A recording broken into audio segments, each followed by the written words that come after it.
ചെറുതാണെങ്കിലും വലുതാണെങ്കിലും ഗിഫ്റ്റുകൾ എപ്പോഴും നമ്മൾ വാല്യൂ ചെയ്യണം. ഗിഫ്റ്റുകൾക്കൊക്കെ ഒരു റെസ്പെക്റ്റ് കൊടുക്കണം.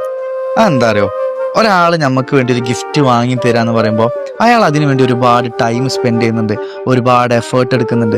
നമ്മളെ ഇഷ്ടങ്ങൾ എന്തൊക്കെയാണെന്ന് മനസ്സിലാക്കി അതിനു വേണ്ടി തിരഞ്ഞു നടന്ന് ഒരുപാട് കറങ്ങിയിട്ടാവും ചിലപ്പോൾ അയാൾ ആ ഗിഫ്റ്റ് വാങ്ങിയിട്ടുണ്ടാവുക. ആ ഗിഫ്റ്റ് തരുന്ന സമയത്ത് അയാൾക്ക് ഒരുപാട് ഇമാജിനേഷൻ ഉണ്ടാവും. അതായത് ഇത് നമ്മൾ കൊടുക്കുമ്പോൾ ഇത് വാങ്ങുന്ന ആൾ ഒരുപാട് സന്തോഷത്തോടാണ് ഇത് വാങ്ങുക, അവരുടെ മുഖത്ത് നല്ല തെളിച്ചം വരും, നല്ല ഹാപ്പിനെസ് ഉണ്ടാകുന്നൊക്കെ അവർ ഇമാജിൻ ചെയ്യും.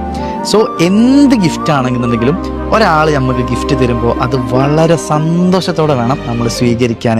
അത് എന്ത് ഗിഫ്റ്റ് ആണെങ്കിലും, പ്രത്യേകിച്ച് ഗിഫ്റ്റ് എന്ന് പറയുന്ന ഒരു കാറ്റഗറിയിൽ പ്രൈസ് എന്ന് പറയുന്ന ഒരു സെഗ്മെന്റേ ഇല്ല.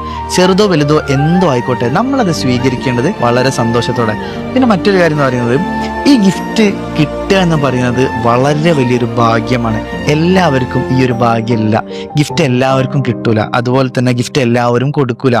ഒരാൾ നമുക്ക് ഗിഫ്റ്റ് തരുന്നുണ്ടെങ്കിൽ അയാളെ ലൈഫിൽ അയാൾ നമുക്കൊരു വാല്യൂ തരുന്നുണ്ട്, അയാൾ നമ്മളെ കാണുന്ന ഒരു രീതി ഉണ്ട്, നമുക്ക് വേണ്ടി ഒരു സ്പേസ് അയാളുടെ പേഴ്സണൽ ലൈഫിൽ അയാൾ കൊടുത്തിട്ടുണ്ട് എന്നൊക്കെ അയാൾ ഇൻഡയറക്റ്റ് ആയിട്ട് നമുക്ക് ബോധ്യപ്പെടുത്തി തരുന്ന ഒരു കാര്യമാണ് ഒരാൾ നമുക്ക് ഗിഫ്റ്റ് തരിക എന്ന് പറയുമ്പോൾ. സോ എപ്പോഴും അതിനെ റെസ്പെക്റ്റ് ചെയ്യണം, അതിനെ വാല്യൂ ചെയ്യണം, അത് ഹാപ്പി ആയിട്ട് സ്വീകരിക്കണം.